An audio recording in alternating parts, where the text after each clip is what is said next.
Assalamualaikum warahmatullahi wabarakatuh.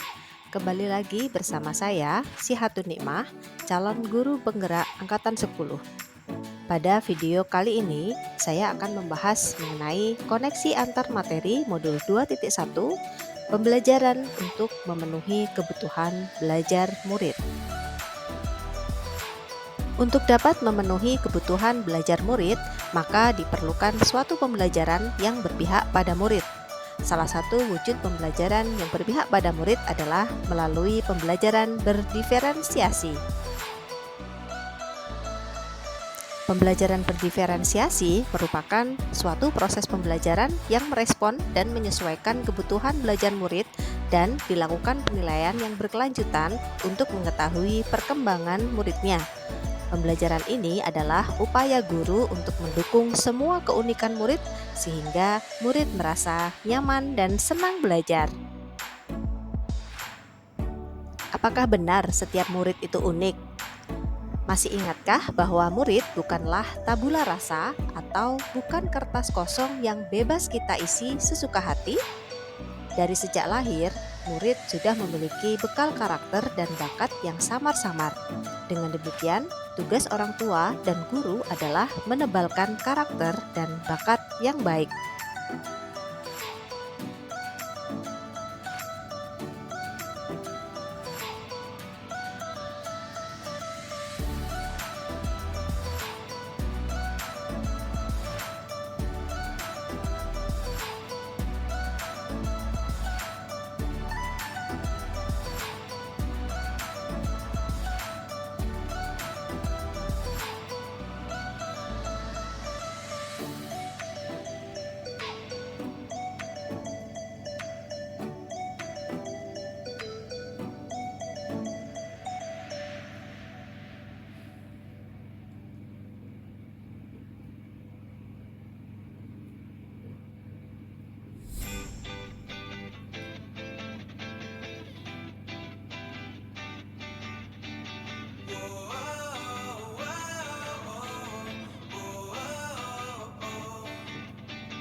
Setiap murid memiliki kekuatan, gaya belajar, dan minat yang berbeda-beda.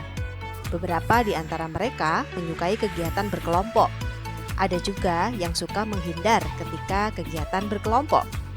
Ada yang memiliki keterampilan membaca tinggi, ada juga yang paling senang menulis atau berbicara. Ada yang suka belajar di tempat yang hening, ada juga yang suka belajar sambil ngobrol. Ada yang suka belajar di tempat yang lapang, dan ada juga yang suka di kelas. Dari berbagai keunikan siswa tersebut, tugas guru adalah memfasilitasi setiap tingkatan capaian belajar mereka. Yang perlu digarisbawahi, pembelajaran berdiferensiasi bukan memberikan tugas yang berbeda-beda pada setiap anak. Bukan pula mengajar dengan 32 cara untuk 32 murid. Lalu, apa itu pembelajaran berdiferensiasi? Pembelajaran berdiferensiasi mencoba memfasilitasi murid dengan memperhatikan kesiapan belajar murid, minat murid, dan profil belajar murid. Bagaimana pembelajaran berdiferensiasi dapat dilakukan di kelas? Yang pertama, tujuan pembelajaran didefinisikan dengan jelas. Yang kedua, menanggapi dan merespon kebutuhan belajar muridnya. Yang ketiga, menciptakan lingkungan belajar yang mengundang murid untuk belajar dan bekerja keras untuk mencapai tujuan belajar yang tinggi. Yang keempat, melakukan manajemen kelas yang efektif, dan yang kelima, melakukan penilaian berkelanjutan. Kebutuhan belajar murid diantaranya ada kesiapan belajar murid, minat murid, dan profil belajar murid. Kebutuhan belajar murid jika dilihat dari kesiapan belajar murid. Kebutuhan belajar ini mempertimbangkan tingkat kesiapan murid untuk mempelajari materi, konsep, atau keterampilan baru.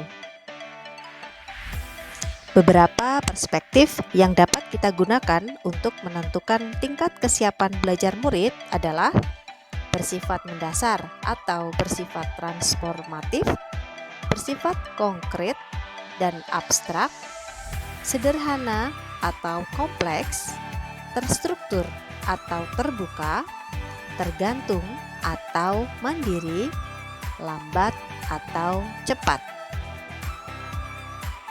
Kesiapan belajar jika dilihat dari perspektif yang bersifat mendasar atau bersifat transformatif. Ada dua tipe murid jika dihadapkan pada ide baru, yaitu murid yang belum menguasai dan yang sudah menguasai. Untuk murid yang belum menguasai ide, dibutuhkan informasi pendukung yang jelas, konkret, sederhana, dan bersifat mendasar. Untuk murid yang sudah menguasai ide, dibutuhkan informasi yang lebih rinci dan keterhubungan dengan ide-ide lain sehingga membutuhkan bahan dan tugas yang lebih transformatif. Kesiapan belajar murid jika dilihat dari perspektif konkret atau abstrak.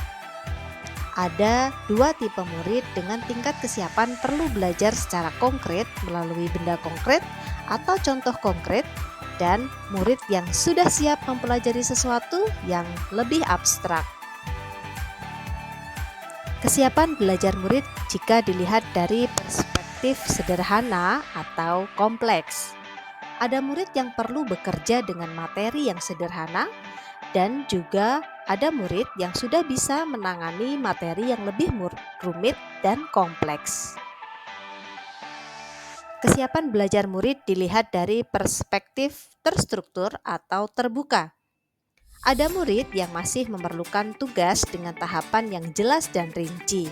Ada juga murid yang sudah siap menjelajah dan menggunakan kreativitas mereka. Kesiapan belajar murid dilihat dari perspektif tergantung atau mandiri. Ada murid yang masih memerlukan dampingan dalam mengerjakan tugas. Ada juga yang sudah mandiri dengan sedikit pendampingan. Kesiapan belajar murid dilihat dari perspektif lambat atau cepat. Ada murid yang sudah menguasai materi sehingga perlu diberi sedikit tantangan. Ada juga yang membutuhkan lebih banyak waktu untuk mempelajari suatu materi. Kebutuhan belajar murid dilihat dari minat murid.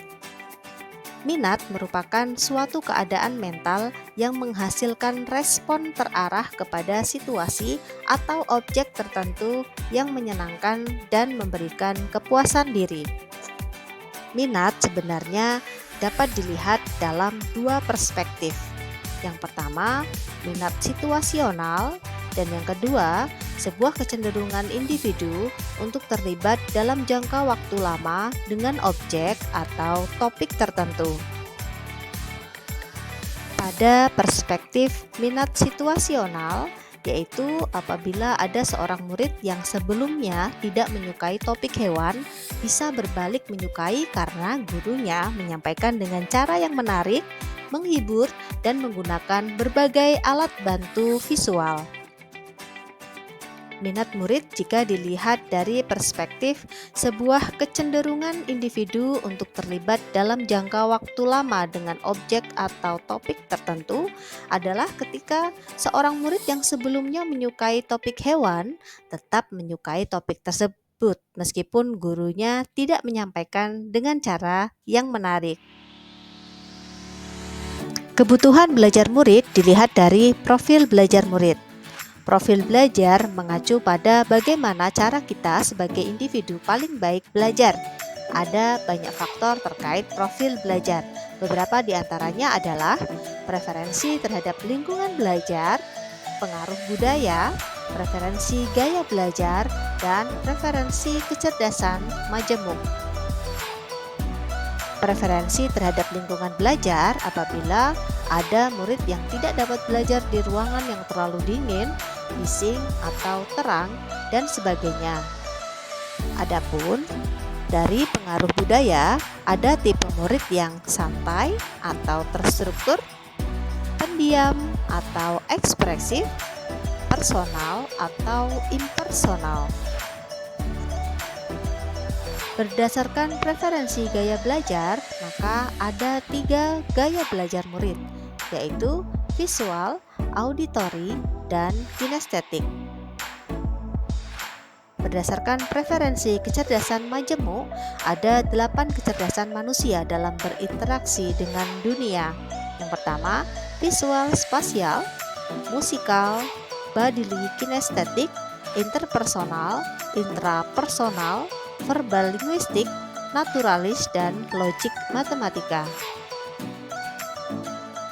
Berikut beberapa cara yang dapat dilakukan guru untuk mengetahui kebutuhan murid. Yang pertama, mengamati perilaku murid. Yang kedua, mencari tahu pengetahuan awal murid. Yang ketiga, melakukan assessment for learning selama proses pembelajaran, kemudian mencatat kebutuhan siswa dari informasi yang diperoleh. Yang keempat, berdiskusi kebutuhan murid dengan orang tua atau wali murid. Yang kelima, mengamati murid ketika sedang menyelesaikan tugas atau aktivitas. Dan yang keenam, membaca rapor murid. Adapun strategi proses diferensiasi yang dapat dilakukan di dalam kelas selama proses pembelajaran adalah ada diferensiasi konten, diferensiasi proses, diferensiasi produk, dan diferensiasi lingkungan belajar. Diferensiasi konten berkaitan dengan materi atau tugas yang diberikan disesuaikan dengan kebutuhan belajar murid. Materi bisa berupa sesuatu yang konkret atau abstrak, video, audio, atau tulisan, dan sebagainya. Diferensiasi proses berkaitan dengan proses pengalaman belajar yang murid lalui.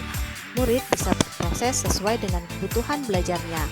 Ada yang berproses melalui bantuan lebih banyak, ada juga yang berproses melalui bantuan yang sedikit.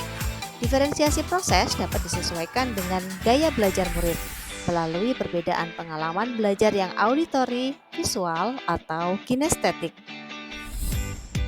Sedangkan diferensiasi produk yaitu produk yang dihasilkan dapat disesuaikan dengan minat murid.